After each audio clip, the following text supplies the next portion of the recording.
Divisional matchups, awesome games in the books. Here we are. It's episode 59. Yo, and welcome back to the Hulaham Hour. It's a fun weekend, man. Overall, very excited about the games. Got a lot to go over this week. Tons more coaching chaos going on. Tons more chaotic football games. So let's dive right in. Nick, how's it going this week, bro? Man, it's going well.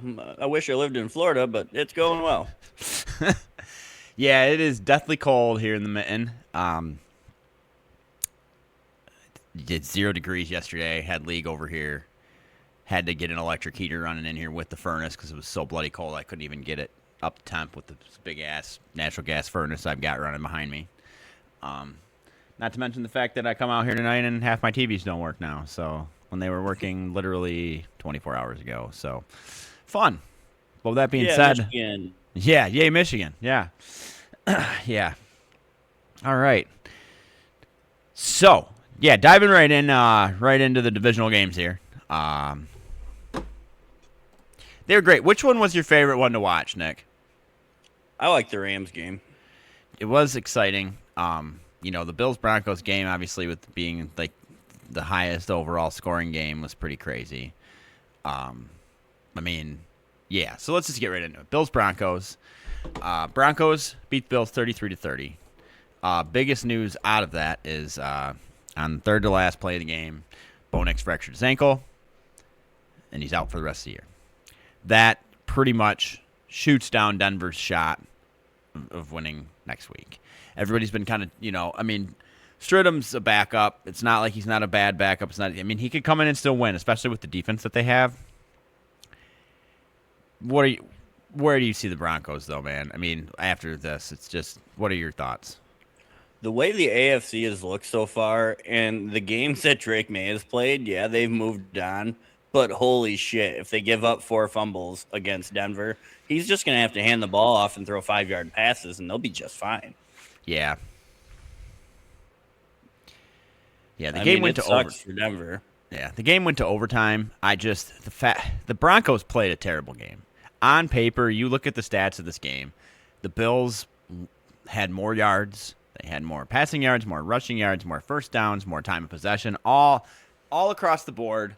You look at just the box score minus the actual score of the game, you'd go, Buffalo won this game. And Buffalo did not win this game. And in tail, it got Sean McDermott fired. The Bills, it must just be something about the state of New York, because I know that Buffalo is technically the only team that actually plays in the state of New York.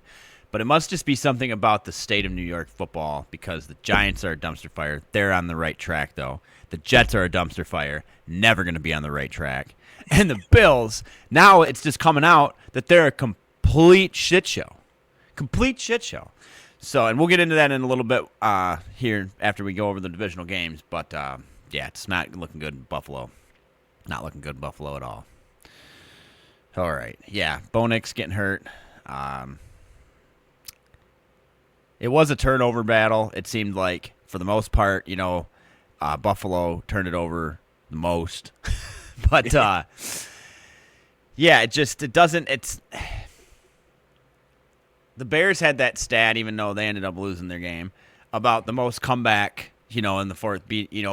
They got like 7 wins this season, being down in the fourth quarter, the last 2 minutes of the game, blah, blah, blah. And you can only survive that so long. They're proof in the pudding.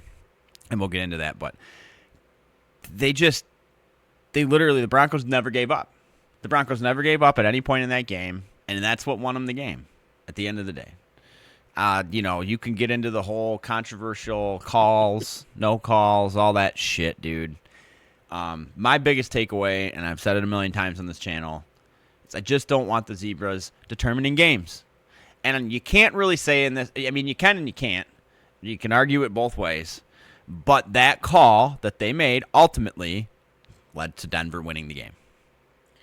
See, I don't agree with that, because I think that was the right call. I think them pass interferences is what clinched that game. Yes. That were absolutely terrible. I don't think that interception called the game, because they still had to drive the field. Yeah.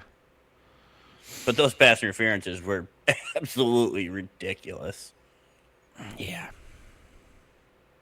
Yeah, it was a pretty wild game.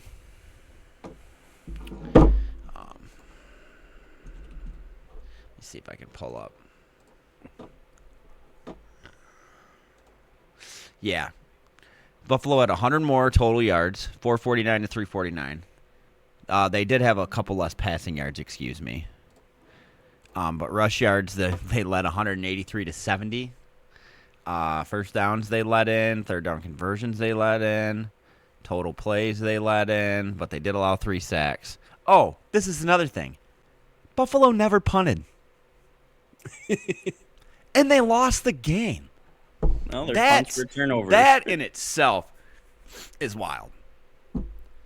Totally nuts. Yeah, it's just time of possession, 41 minutes to 29 minutes. I mean, it's just unbelievable. Yeah. Anyways, Broncos been doing that all year, though. They have been. They've been has looked like that all year. They've been doing it. And that's why really you can't take them out of it, even with Stridham, because Bo Nix has played decent, but he hasn't played phenomenally either. So, and C.J. Stroud's proof in the pudding that you can half-assedly play quarterback all year as long as you have a really good defense behind you. I mean, so, but Josh Allen, dude, this was your year. This was your year. You had the most experience, but again, as we stated, it's not Josh Allen's fault. The man plays very good football almost every game that he comes out. He's had very, very few bad games. And it's just, get the guy some help. If he wouldn't have to wear a Superman cape all the time if he had somebody to throw the ball to. No offense, Coleman. You've already been run over by the Buffalo Bills bus enough today. So poor guy too. I mean, Jesus. Yeah. He's like, what did I do to you? Yeah. So while we're on the topic of Buffalo, we'll just kind of skew off a little bit from the divisional games and talk a little bit about this. So the press conference, I believe, was held yesterday. They fired Sean McDermott 2-3 days ago. Then they promoted their GM to head of President. Football. Yeah, like they literally should, instead of firing him, promoted him. And then in the press conference, the owner of the Bills wants to play blame game as to the point that, that Sean, I don't even remember how it went, but pretty much it just got to the point that they said, we never wanted to draft Keon Coleman. We didn't. And now it's public, and now literally when you search NFL News on Google, the first headline is, Keenan Coleman landing spots after wild Bills press conference. Team has no choice but to deal receiver. Yeah, no shit. Well, and how stupid could you be, though? Not only bashing him, you just dropped his value down for your own trade. Yeah. Shut up and just trade him. Mm-hmm. If I'm another team, I'm like, do I really want this fucking guy now? Yeah, and you know what? I hope he goes somewhere and just balls. Just shoves it down their throat, dude. It'd be even funnier if he went to a division rival and balled. Oh, man. But, hey, New York football's a mess. And it's probably going to be for a while. Now, big headline. I think everybody's kind of aware of this by now because it kind of happened right after last week's episode. But the Giants hired John Harbaugh. That's giving the only team in New York a little shred of hope. And they do have some really good future pieces in place with Malik Neighbors and Jackson Dart and Cam Scatteraboo and all that shit. They got a lot of promise. But we'll see. We will see. So do you think McDermott loses his job if they lose to a Mahomes or a Burrow instead of them being out of the playoffs and losing like they did to Denver? Yeah, dude, I still think he does because it's the same result. It probably almost would have been worse if he would have lost to them. I mean, think about it. He's lost to the same. At least this time he lost to somebody different. So, I mean, to get beat down by the same person over and over and over again has got to be just the worst feeling. So, all right. So, yeah. Let's move along here to the next game. The biggest blowout. Seattle and San Francisco. Boy, I mean, yes, San Francisco's defense making Brock Purdy, that's just been on fire the last few weeks, and Christian McCaffrey, who's been the best running back in the league this year, do absolute jack shit. It's kind of hard to say the Seahawks aren't the favorites at this point to win it all. They got the best defense left in it. They've, losing Zach Charbonnet, another freaking huge injury for a team that's on a run. That's huge. Not that Kenneth Walker can't put the weight on his shoulders for the next game and potentially the game after that. However, it's just a lot. It's a lot for one person to handle. So, yeah.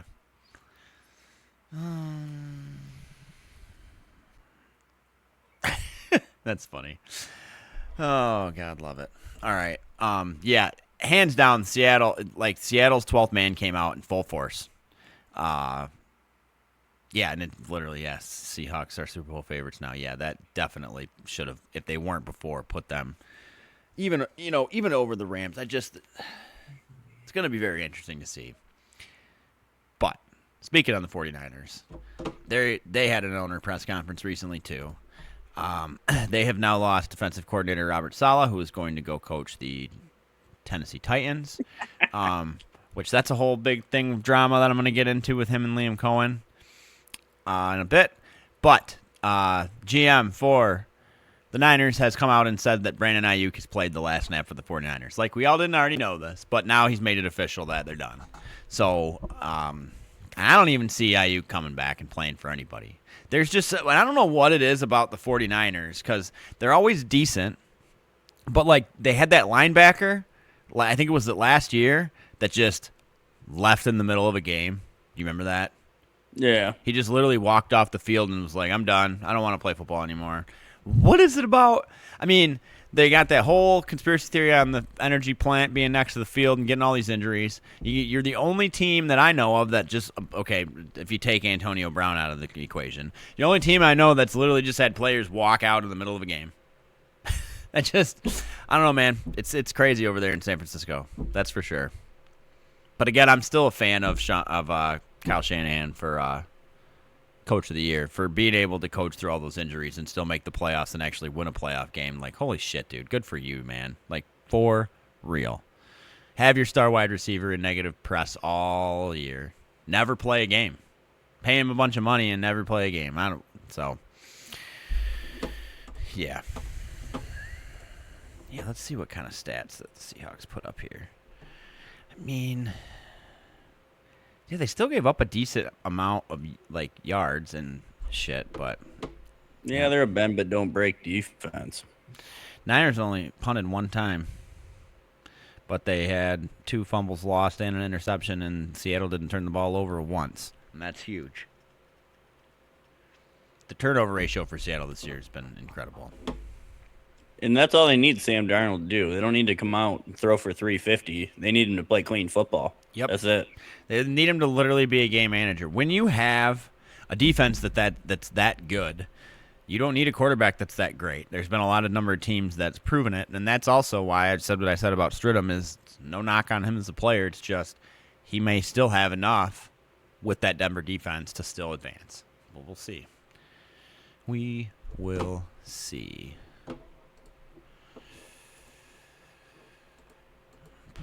All right. Cooking. Texans, Patriots. This game was fun, but again, CJ Stroud just absolutely, 4 interceptions. He threw 4 interceptions in one game. In the first half. Dude, didn't Matt Stafford only have like 4 interceptions through the first 15 weeks this year? Or some shit. Something like that. Yeah, and then ended up throwing like 3 in that Atlanta game or whatever.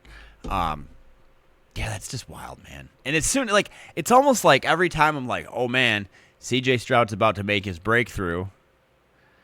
Then he has a game like this, and you're like, all right, maybe he is a product of an Ohio State quarterback. But I also kind of wonder, though, if it's not, they need some better upgrades around him. Because, one, not having Mixon all year was definitely different. Not that Marks he was didn't out all step year, up man. That's wild. And his future's unclear from what I saw today. They still don't know if he's ever going to return. Wow. That's too bad.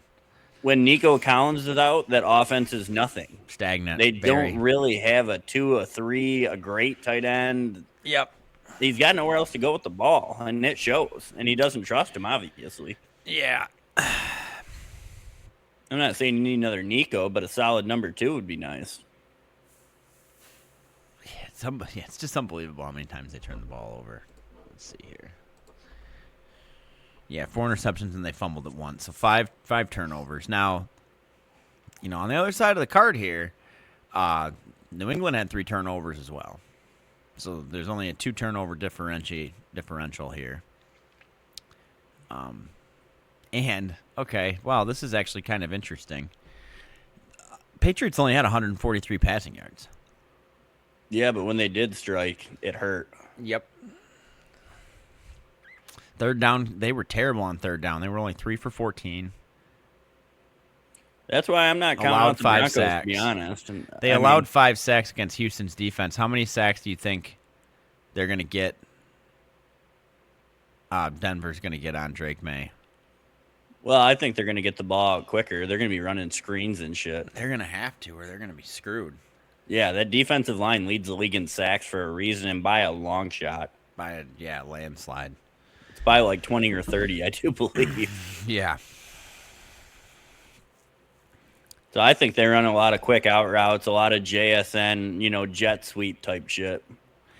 Get them moving. Didn't I read that the Texans haven't ever been to the AFC Championship game? Like they're like 0-9 in divisional. Yeah, I don't think they've ever been. Which is crazy. I think their first ever road win was last week. Yeah. In franchise history. Wow. Pretty nuts. And I don't know if Stroud's the answer or not, but I'd like to see him with a couple more pieces around him. Yeah, because it seems like he's always had a big-name wide receiver get hurt. Every year. He had 3 of them hurt this year at one point. Yep. He had 4 of them last year. And for them to start the year like they did and then finish out like they did, I mean, it is impressive. So they got a decent thing going. They're just going to have to try to figure out how to get over that hump. And I don't know.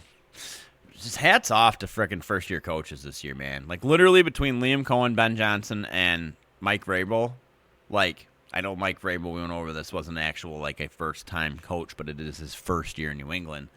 But those 3 have now set the bar so high for first-year coaches now. Like, I thought we were seeing a lot of turnover as of late, like, like get in, win, or get out. It's going to be even worse now. I mean, way worse. At this rate, Cleveland's going to have to hire a hot dog vendor to fill their vacancy. Yeah. Yeah, speaking of hiring a hot dog vendor, we're going to talk about the Lions hire here shortly, too. They weren't far off from that hot dog vendor. Nah, he sells nachos, bro. Exactly like I said, not far off from the hot dog vendor. All right. Yeah. Let's get right back to it here. All right, and our last game to cover here, Nick, was your favorite game. So lead us off with this one, man. Rams won this one in overtime 20-17, but give us your thoughts. They did, and yet again, Caleb Williams with some bullshit fall-away pass from the 40-yard line. Like, you got to be fucking kidding me. This is dumb luck. It just seemed like a lot of that game, and even McVay said they won, but with terrible coaching. In a game like that, you need to put the ball in Stafford's hand a lot more than they did. You come out in overtime and do 3 straight runs and punt it. Are you fucking kidding me? Yeah, it's terrible. He's an MVP candidate. I don't care if he calls a run, but you don't fucking call a run. No. You let your superstar fucking run the offense. Yeah, there was some weird thing with the audio when they were interviewing what's his name there, Thicker the kicker. And it sounded like he was speaking Russian. So it was some weird thing. I don't know if you saw anything on that. It was kind of weird. But yeah, he ended up getting the game-winning field goal in overtime. Yeah, like you said, Caleb Williams had that absolutely crazy lucky throw. That ball hung in the air for 6 years. It's actually still up there. But hands down, I said it last week, Matt Stafford in the playoffs, he has experience. He knows what he's doing. He said he liked playing in the cold, and guess what? He went and won. So, but I don't know if he's got enough in him to beat Seattle, but we'll see. So, and if I'm the Rams defensive coordinator, I'm taking that cornerback to the baseball field in LA, and he's gonna catch nothing but pop flies in the outfield. So maybe he can judge a fucking ball. There you go. That's not a bad. How do you leave a guy that open like that? Yeah, it's terrible. I It's mean, terrible. he was 3 yards off. You know, and it's kind of funny that the Bears are on the opposite end of that now because they had, was it last year? They Yeah, had the that Hail Commanders Mary gave. they gave up to Jaden Daniels. And, their guys were just standing around, dicking around, and now they're on the other side of that. So, Well, their defensive back actually waved goodbye to the Commanders right before that play. yeah. Yes. If you're going to be cocky, back it up. Yeah, no shit. That's good. Week old water. I love it.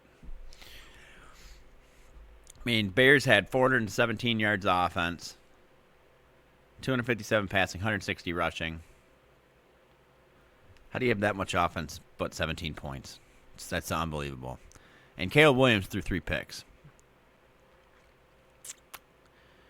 First year in the playoffs, man. That's what we're seeing a lot of. We're seeing a lot of jitters, a lot of bad decisions. Because was it Trevor Lawrence's first playoff game, too? I don't Last think it week? was his first. Close enough. I think he's been to the wild card game a couple times. Okay. Yeah, dude. Overall, divisional games, very fun to watch. Even the blowout was fun just because there was a lot of scoring. So, all right.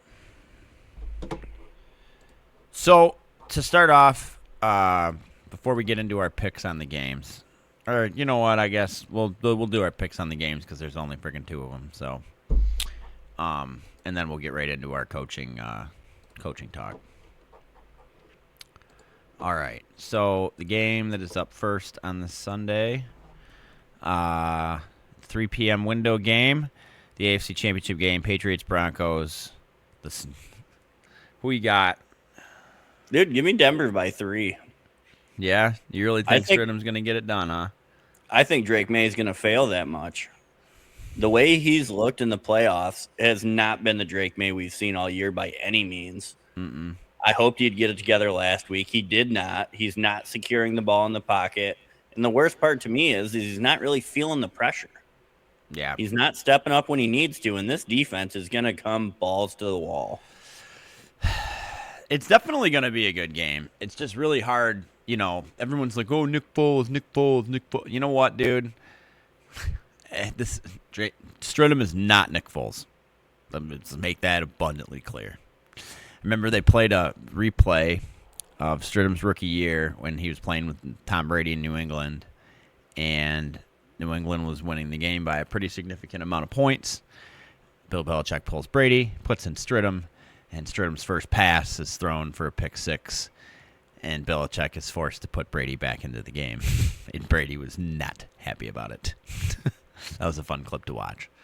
Well, what everybody else I think overlooks, they still have Super Bowl winning Sean Payton, who is an offensive genius. I think he'll find a way to get that offense just enough, because that's literally what their offense has done all year anyway.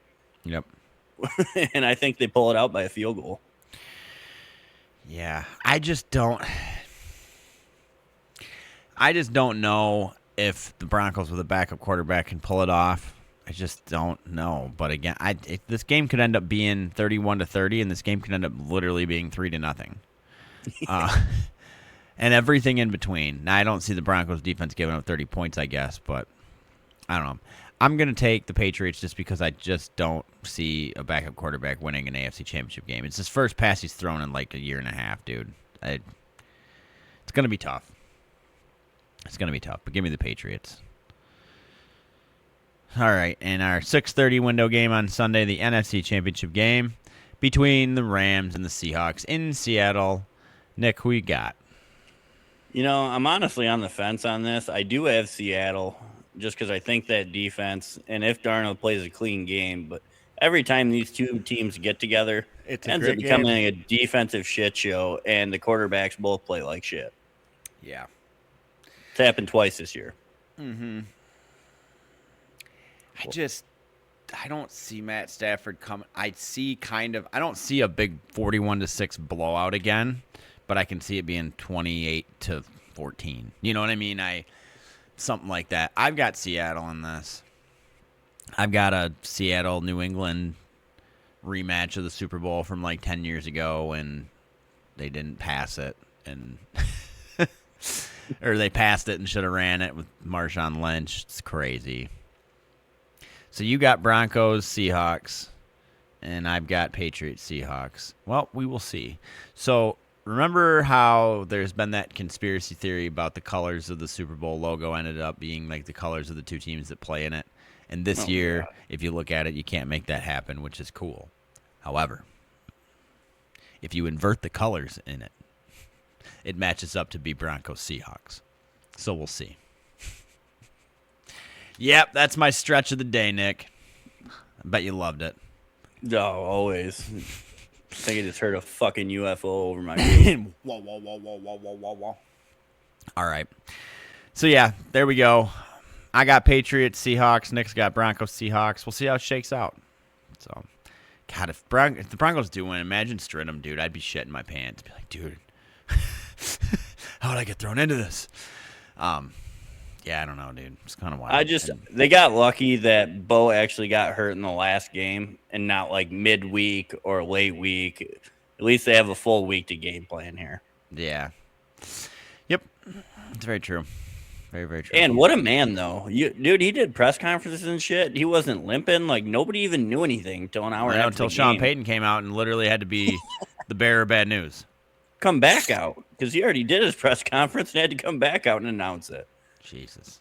I'm like, holy shit. Yeah, that blows. That's just hardcore sucks. It does. Get better, Bo, because we love seeing you play. You're a fun player to watch. All right. Let's get into our coaching talk. We'll start off with the one that I'm not very happy with. I've not talked to many people that are happy with it, and the only positive thing I've ever heard anybody say about it is give him a chance, or he didn't have the weapons Detroit has, and blah blah blah blah blah. But we hired Dr. Evil, and for those of you that don't know who I'm talking about, what's his name? Petzing. Petzing. Yeah. What's his first name? Doctor. Dr. Petzing. Yeah. But yeah, Drew. It's Drew Petzing.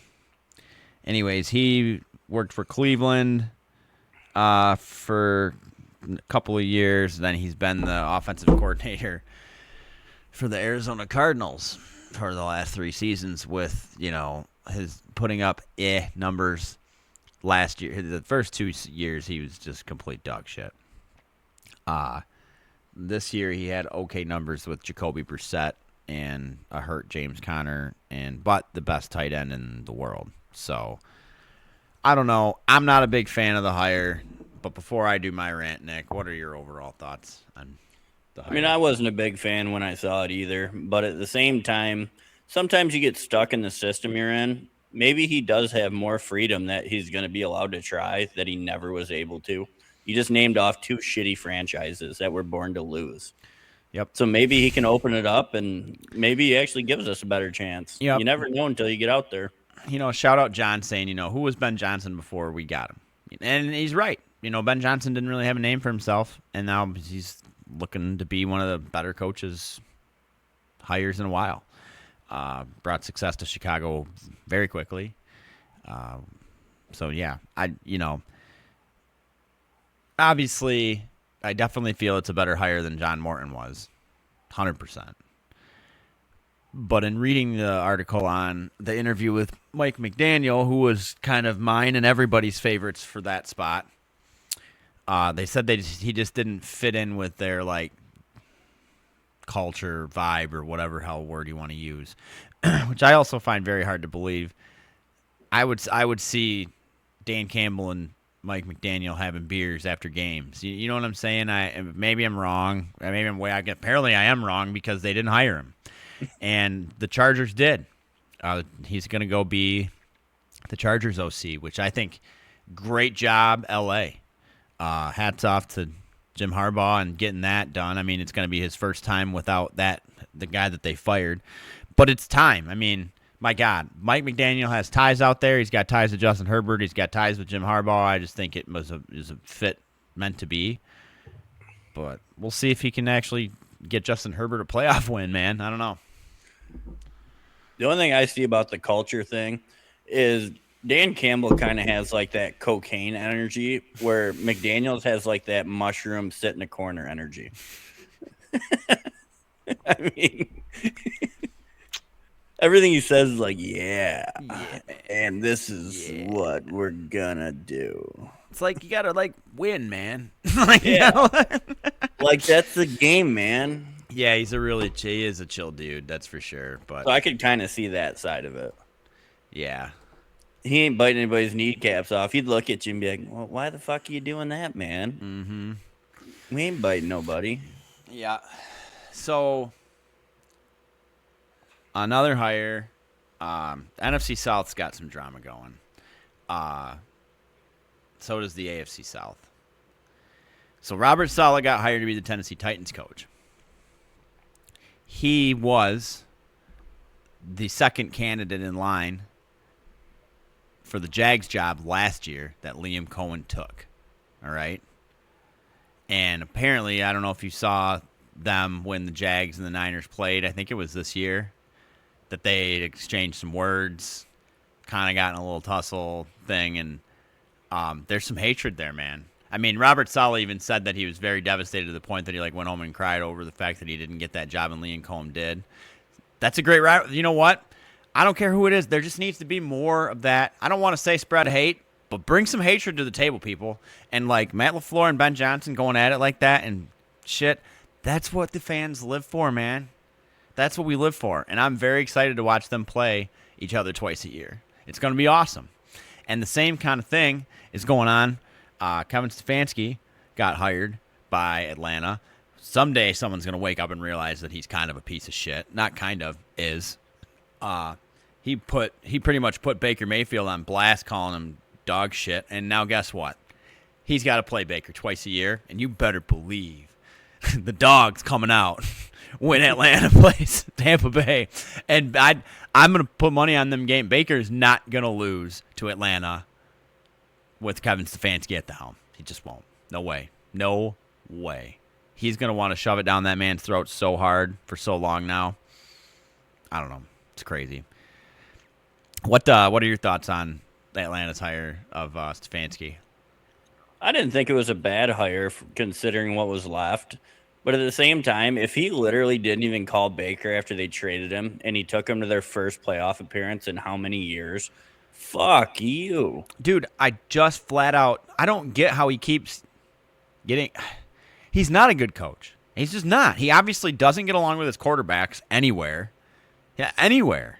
This is a man that started Dylan Gabriel over somebody else that, honestly, all things aside, is much more talented than him. I don't understand it. To call Baker, it's just terrible, dude. The guy's not meant to be a head coach in the NFL. It's blatantly obvious, and Atlanta fucked this one up big time. He must do a hell of an interview and being a hell of a talker. Because some people do great interviews. Some people don't. Some people are good coaches, and some people aren't. Yeah. Michael Penix was already having a hard enough time getting his career off the ground, and now I think he's going to have an almost impossible time getting it off the ground. They call, what's his name, the coach of Seattle now, like the quarterback whisperer or whatever, or the Vikings coach, the quarterback whisperer or whatever, is Stefanski the quarterback blunderer? Like, we gonna find out. If he ruins another team, then definitely. Yeah. And you got old Kirk Cousins to rely on. Kirk don't give a fuck what he thinks. Dude, and Stefanski might come in and say, fuck you, Michael Penix, you suck, and start Kirk again, dude. We don't know. It's very possible. It's very possible, and especially the way that Kirk Cousins played at the tail end of the season this year. So, all right, I'm trying without pulling it up, trying to think if there's any other ones, because I've been pretty on the ball with keeping track of all these hires. I know there's been some other hires here and there, though, or otherwhere, but John Harbaugh going to the Giants, that's a huge one. Again, everybody and their brothers kind of found out about that already, but he don't even have to move houses. Literally, he can just stay in Baltimore. It's a commute, it's a little bit further, but good hire for the Giants. That lip reading thing I talked about last week or the week before about Jackson Dart on the sideline of the Ole Miss playoff game saying, Stefanski or Harbaugh, he definitely got the dub with getting Harbaugh, 100%. Oh, And yeah. I think hands down that New York gets the highest grade of a hiring of a coach with John Harbaugh. Yeah, for head coach, yeah. McDaniels would be a good second just overall. Yep, 100%. You know, it's a tough pill to swallow to go from being a head coach to back to being a coordinator again. But when you like kind of go running back to some place to do that, you know that there's going to be some magic happen there. So, Well, here's the thing, though. McDaniels is in a win-win situation now. yep. Because if he goes and takes the Tennessee job or something and fails, the odds of him getting a third shot are very slim. Yep. Now he can just be an OC, and if they ball out, he's going to look like a hero. Yeah. Yep. Yeah, and then he'll be able to actually continue in his head coaching career someplace. So, yeah. He absolutely, I think, will be a head coach again, but you'll go ball out in L.A., maybe make their offense something, because that's been a huge problem of theirs for years. There's all the possibility that this is happening, too. I mean, Jim Harbaugh is not a spring chicken. So he predecesses Jim for the next 5 to 7 seasons, if Jim even coaches that long, and then takes the job. I don't know. I think the Harbaughs are going to die on the field. You're not wrong there, dude, but I mean, he wears a pacemaker as it is. Yeah. Yeah. That's just what they do. I don't think they know what to do without coaching. No, they really don't. Some people don't. All right, let's make sure.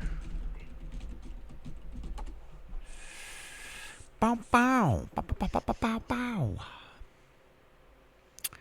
Yep. No, don't care about that. Yep, Robert Saleh going to there. Oh, Dolphins. Knew I was missing one. This is why I looked it up. Hired a new GM and hired a new head coach in Jeff Hafley. Hafley being the DC in Green Bay. I don't know how long he's had that job, but now once Micah Parsons comes back from his injury, he's going to have a new defensive coordinator. So. Yeah, I don't know enough about Hafley to have a solid opinion on how that's going to work out. Me either. I mean, obviously their defense was better this year. A lot of injuries kind of killed them at the end, but as a coach or anything, I don't really know much about him. Man, I think Eberflus is done coaching, period. Yeah. Yeah. Well, he tried to go back to being a coordinator and gave up 31 points a game in Dallas. Yeah, you suck. I mean, granted. But, I mentioned this to you earlier. There's 6 teams, I believe, that still need head coaches. Thought I screenshotted it earlier, but apparently I did not. Well, you got Buffalo, you got Arizona. Those are 2. The Raiders haven't hired a coach yet, have they? Yes. No, they have not. So, yeah. It's the Raiders, the Steelers, the Browns, the Cardinals. Yeah, those are the 6 left. So, Bills, Ravens, Steelers. I believe that those 3 teams will have to fill their head coaching spots before the Raiders, the Browns, and the Cardinals even have a shot in hell at hiring anybody. What are your thoughts on that? I think they're waiting for the Super Bowl to get done. They're aiming for coordinators off of like the Seahawks, the Patriots. They're absolutely aiming for Super Bowl teams. Yeah. Yeah, they are. And I know I think it's like the defensive coordinator for Seattle is one of the big ones. Oh yeah, he's very high up on the list. Mm-hmm. Yeah. I don't know. If you were king for a day and you were a head coach in the NFL and you had to pick from these 6 teams, who would you pick and why? It would probably, man, that's a tough choice because Buffalo has an okay team around them. Yeah. But the Steelers and Baltimore are franchises, and they've proven, like, if you can show up and at least get us to the playoffs, like, we will keep you. Yep. It's a lot, to me, more job security than everywhere else. Because after hearing the Buffalo interview, if they're making decisions off of emotion and fan base, you might only be there a year. Yeah. There is no promises right now. Not one. Not one. And, so out of the other three, out of the Raiders, the Browns, and the Cardinals, who would you want to go to? I would probably say the Raiders with too. Mendoza coming, and they still have quite a bit of talent. They got Brock Bowers. You're going to have like back-to-back seat. You got the best running back in last year's draft, and you're going to get the best quarterback in this year's draft. And now they are going to lose Max Crosby. That's a 100% fact. He's not coming back to play for them. If they go out and spend some money like the Bears did this year, they went out and got 4 linemen in free agency. Mm-hmm. If they go even get 3 of them, I think they'll be okay with the run game and the pass game. Because their defense wasn't terrible this year. It's just they weren't great either. And when your offense can only score 6 points a game, yeah, it makes it pretty hard when you live on the field. Hard. Yep, pretty hard. All right. So speaking of Mendoza, we're going to do a nice little segue here from professional to semi-professional. The college football playoff, national championship, happened on Monday. And Indiana and Kurtis and Nick finished off their perfect season. They broke the record for most wins in an undefeated season. I don't know if you watched the whole game. I'm sure I did. It was a great game. The first half was a little iffy. Second half was incredible. Mendoza had a play where he dove for a touchdown that will be cemented in college football lore for the rest of eternity. It was almost like a John Elway helicopter type play for those of you that didn't see it. It was incredible, man. It was a fun game to watch, but tell me what your favorite parts were. The second half was honestly just some amazing football to watch. The way the first half went, I'm like, holy shit, this is the football championship. And then they both came out after halftime, and they were ready to go to war. Yep. Miami's defense, getting their defensive back from that targeting call at halftime just changed their whole defense. There was no more zone. It was man-to-man press coverage, and it was fucking tough sledding. Indiana had zero answer to stop the run. Yeah. They had no answer for it. I get that you got to go a long ways in a short amount of time with no timeouts, and that's why they put the ball in Carson Beck's hands. But, dude, I mean, they were averaging, it was like 4 running plays, and they were scoring. If Miami would have ran the ball that last drive and ran a hurry-up offense running at that, I just think, I don't know. I think it would have been a different game. Or if they would have just run it more in the first half, period. Indiana did not have an answer to stop that run. But, hey, I'll give Kurtis and Nick all the props. He's cocky, but he can back it up. And, he, to come in to, I seen a photo today of the first home game, his first home game in Indiana when he took over the coach 2 years ago. There's like 14 people in the stands. What he's done for that program is unbelievable. But it's also proof in the pudding that when you have someone like Mark Cuban that backs your sports programs, that you can pretty much do whatever the hell you want. Oh, he laid the future, and he even said it. He goes, if you want to win now, you can. Yeah, you know he spent fuck you money on it because he's never actually come out and said how much that he's given him. Oh, yeah. Hundreds of millions. It's got to be. He even said, I was watching an interview with him. They were asking him about it, that he got invited to an NIL luncheon or dinner or something that Kurtis and Nick was at and got to meet him. And Kurtis and Nick's from Pittsburgh, I guess, and so is Mark Cuban.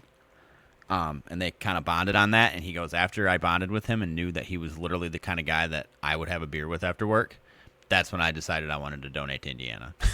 I mean, that is if that is a true story, which I don't think Mark Cuban would just lie like that. That is cool because he might, if they hired Mel Tucker or what's his nuts from Michigan and that shit happened, and he looks like an asshat. Oh yeah, but I don't know. Yeah, very exciting college football season again. It's going to be a mess. There's already a whole bunch of shit with the transfer portal that's been happening. The players are suing the NCAA. Agents are suing their players. Schools are suing their players for going against NIL contracts. It's a mess out there, man. It really is. We'll try our best here on the channel to steer you through the weeds on all that shit and keep you as up to date as we possibly can. So, yeah. All right. Moving along here. TGL happened last night. We had Jupiter Lynx. What I will add, though, well, what's up? Before we end that, yeah, I think they should put an age limit, not a year's limit, on college. I like that. I mean, 7 years in college, like, come on. Hey, dude, some of us spent 7 years in college. What's wrong with that? Great. Did you play professional sports? Hell no, brother.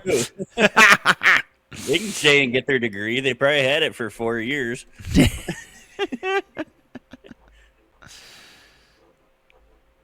I just think it's killing freshmen coming out, having these guys that are, 6-year seniors. You're not seeing anybody coming out of high school, and you're killing the kids that are currently coming out to actually have chances. Yeah. College football's a mess. They're going to really need to take a page out of the NFL's book. They're going to need to make an NCAA Players Association. They're going to have to have not athletic directors anymore. You're going to have a general manager. You're going to have all this shit in place. They got a lot of work to do, man. And it sucks right now that the only focus is expanding the playoff. Their focus needs to be more on figuring out this money situation because it's literally coming down to it's making the sport a joke. It is. It's just making it one big punchline that's not seeming to have an end. That I'm done laughing at too. So figure it out, NCAA. Pull your head out of your ass. You have one of the most lucrative businesses in the world, and you're fucking it up. So figure it out. Do you think what's his name from Ole Miss will win his lawsuit? No. I don't either. No, I think he's already been denied like twice on this. I don't think him. The NCAA doesn't give a shit if you sue them. Do you know how much money and attorneys these guys have? They don't give a fuck what you do. No, at all. Not one thing. So good luck with that. And get ready for the NFL draft. Yep. Speaking of which, it's going to be here before we know it. It's beginning of April. It's in Pittsburgh. It's going to be fun. Very excited. Mendoza's almost a guaranteed #1 pick to the Raiders. Rest of the quarterback class, though. Fucking trash. Yeah, kind of. So I think Ty Simpson became the second quarterback with Dante Moore staying, and he's maybe the tail end of the first round. Yeah. It's wild. Sure is. Sure is out there. All right. Moving along here. Nick, we had we were just talking about this before we hopped on, but we had TGL on Tuesday nights, and we have it on at League. We missed an albatross last night, dude. Yep, says Justin Rose had what may up being the shot of the year in Season 2 when he holed out from 227 yards with a 4-iron in the first hole of singles. It was a par 5.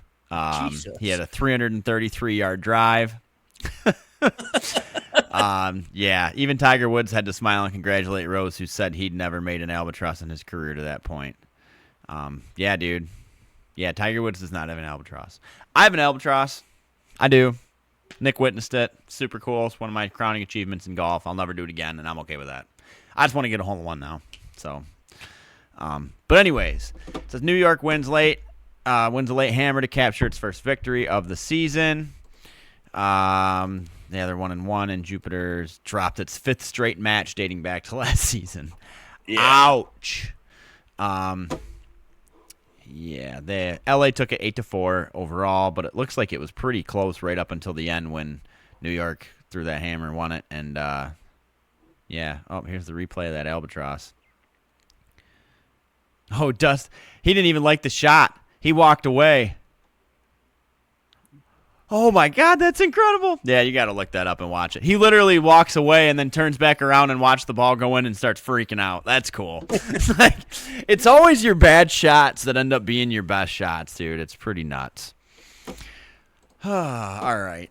got some more TGL coming up too. We're getting into the thick of the season, and it's definitely been a little bit more exciting this year than last season. I think they figured out a few things, and yeah, it's been fun so far. So stay tuned.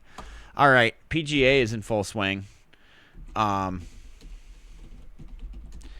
the Sony Open over the weekend, and Chris Gotterup ended up taking the victory at 16 under. I didn't get to catch much of it. I watched a little bit of Thursday and Friday action, but over the weekend I was mostly focused on football, so I did not catch a lot of it. But very, very, very glad to have golf back on television. Before I just heard the Masters. I seen an ad for the Masters the other day. It's about to be April. It's about to be springtime. It's about to be green jacket time. Very excited about that.